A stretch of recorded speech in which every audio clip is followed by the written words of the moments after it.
ગીર સોમનાથ જિલ્લામાં ચોમાસા દરમિયાન સારો એવો વરસાદ થયો હતો, પણ પાછળથી વરસાદ ખેંચાતા ખેડૂતોના ચોમાસાના પાકોમાં નુકસાની જોવા મળી હતી। ત્યારે ખાસ કરીને ખેડૂતોના ઘઉંના પાકમાં સુકારા જેવો રોગ દેખાઈ રહ્યો છે। ત્યારે ખેડૂતના ઘઉંના પાકમાં નુકસાની વેઠવાનો વારો આવે તેવું લાગી રહ્યું છે। ગીર સોમનાથ જિલ્લામાં શિયાળાની સિઝનની વાત કરીએ તો ગયા વર્ષની સરખામણીમાં રવિ પાક ચાલુ સિઝનમાં વાવેતરમાં વધારો જોવા મળી રહ્યો છે। 3 વર્ષની સરેરાશ 17,796 હેક્ટર કરતા ચાલુ વર્ષે રવિ સિઝનમાં વાવેતર વિસ્તારમાં વધારે જોવા મળી રહ્યો છે। ચાલુ વર્ષે રવિ સિઝનમાં વાવેતર વિસ્તાર 18,613 હેક્ટર છે। ચાલુ વર્ષે ઘઉંના પાકના વાવેતર વિસ્તારમાં વધારો જોવા મળ્યો છે। સાથે જ રાઈ તેમજ ધાણાના પાકમાં પણ ખાસો વધારો જોવા મળ્યો છે। ચણાના વાવેતરમાં થોડો ઘટાડો જોવા મળ્યો છે, જેનું સ્થાન ધાણા અને રાઈએ લીધું છે।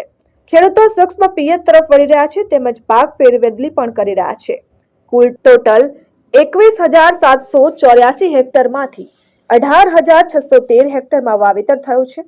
ખાસ કરીને ઘઉંના વાવેતરમાં પણ વધારો જોવા મળી રહ્યો છે, તેમજ ચણા ધાણા જેવા પાકોમાં પણ વધારો થયો છે।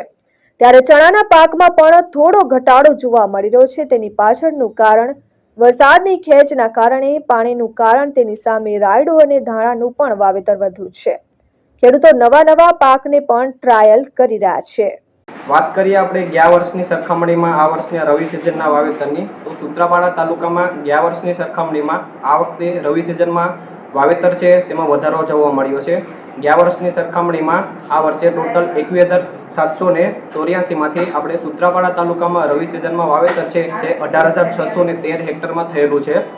તેમાં પણ ખરેખર પાકની વાત કરીએ તો ઘઉં છે, ઘઉંના પાકમાં વાવેતરમાં વધારો જોવા મળ્યો છે, તેમજ રાઈસના પાકમાં પણ ઘણો બધો વધારો જોવા મળ્યો છે।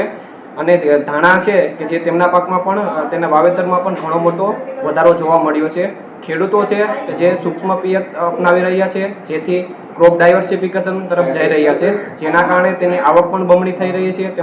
તેમજ તે નવા પાકને ટ્રાય કરી રહ્યો છે, તેમજ તે તેમની પિયત પદ્ધતિમાં પણ ફેરફાર કરી રહ્યા છે। Dikshita Parmar, RN news, Gir Somnath.